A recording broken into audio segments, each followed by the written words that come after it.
Rappelez-vous, lundi, à Tautira, malgré les prières et les larmes des manifestants, le dynamitage de Tahuareva a bien eu lieu. Une opération qui s'est tenue sous bonne garde. Une centaine de gendarmes ont ainsi assuré la sécurité des lieux. Plus de 500 mètres cubes de roches ont été extraits de la falaise. Et justement, à ce sujet, on accueille sur notre plateau le ministre de l'Équipement, René Temeharo. Yorana. Yorana. Alors, Atereo, ces images ont choqué certaines personnes. On vous a beaucoup reproché ce dynamitage. C'était vraiment une opération nécessaire?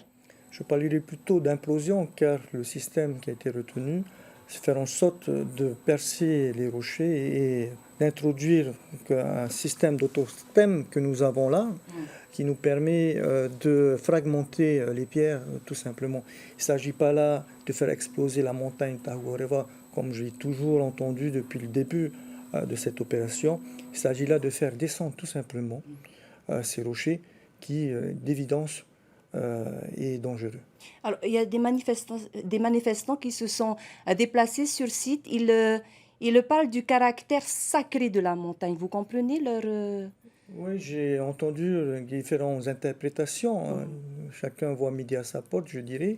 Mais ce qui est sûr, nous avons envoyé le vendredi 20 de ce mois d'août deux experts, deux archéologues, dont un de la direction de la culture et du patrimoine, qui est un enfant de Tautira, je tiens à le rappeler pour ceux qui étaient là, et un dans le privé, qui eux deux ont mené conjointement donc, cette mission d'expertise archéologique sur le site.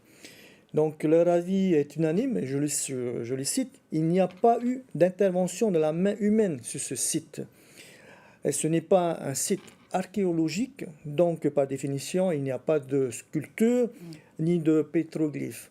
Donc je suis quand même un enfant du pays, j'aime mon pays, j'aime ma culture. Je ne peux pas laisser faire des choses. Si c'était le cas contraire, on en saurait pris autrement sur cette situation. Et sur les accusations qui eh bien, disent que vous avez profité du confinement pour arriver, pour faire cette opération. Qu'est-ce que vous répondez? Je pense qu'on n'a pas les mêmes devoirs envers la sécurité, sachant bien qu'il y a quand même 3000 véhicules recensés chaque jour qui passent devant cette montagne.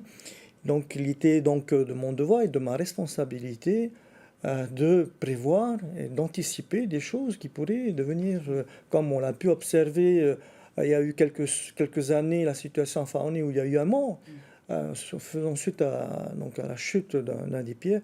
Rappelons-nous du côté de Payan, à la grotte Marin, où un 4x4 a reçu un gros bloc de cailloux dont le chauffeur s'est retrouvé 2 mois à l'hôpital. Donc je ne me permettrai pas de laisser faire des choses qui pourraient nuire à la sécurité de nos enfants, de nos concitoyens qui chaque jour passent devant cette montagne. Et donc ces cailloux, cette opération, on a fait en sorte de cibler simplement les cailloux.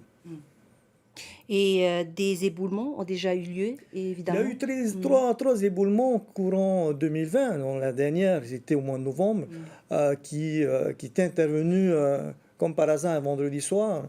Donc nos équipes sont intervenues jusqu'au tard le vendredi soir. Bien sûr, on n'a pas, je veux dire, on n'a pas appelé les journalistes pour venir prendre des photos pendant que nos équipes de l'équipement travaillent de nuit pour pouvoir donc laisser les véhicules passer par la suite.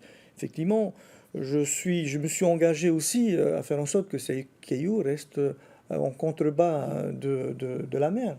Donc à partir de ce constat-là, aujourd'hui, je suis satisfait du travail effectué par nos équipes au niveau de ces pièges. Donc je rappelle, on a ciblé la pierre et non pas la montagne. Et ces pierres, vous allez les exploiter? Non, depuis quelques années, il y a toujours eu des éboulements à ce niveau-là. On le mettait juste en contrebas, tout simplement, car je me suis aussi engagé vis-à-vis de la population. Comment vont se poursuivre les travaux justement de sécurisation de la falaise? Comme on l'a pu réaliser, vous pouvez constater du côté de Papineau, de Mahina, et de Mahina, nous allons mettre donc un grillage, nous allons refixer à nouveau, et puis voilà, tout simplement, on n'aura plus donc ces cailloux qui pourraient devenir dangereux si on ne faisait rien. Donc l'idée de faire descendre, c'est pour éviter justement Si on le faisait mettre des grillages par-dessus, il y a un risque évidemment donc, de repousser tout l'ensemble d'une partie de la montagne vers le bas. Et à ce moment-là, c'est le pire scénario qui serait à ce moment-là que je ne voudrais pas, surtout pas voir cette situation se passer. Donc aujourd'hui, j'appelle donc à se calmer car les choses ont été établies tout en respectant toute la procédure qui nous est donc imposée. Aujourd'hui, nous pouvons continuer à travailler d'ici la fin de l'année pour sécuriser, je dis bien pour l'intérêt général de la population. Il n'y a pas de projet derrière donc, à cette opération, il n'y a pas de lotissement social qui est imaginé par certains, qui va se faire plaisir pour tout freiner. Il n'y a pas donc d'autre chose à faire que de sécuriser cette montagne, sécuriser le passage de nos habitants. Merci Fatirihao pour toutes ces précisions. Maruru. Voilà.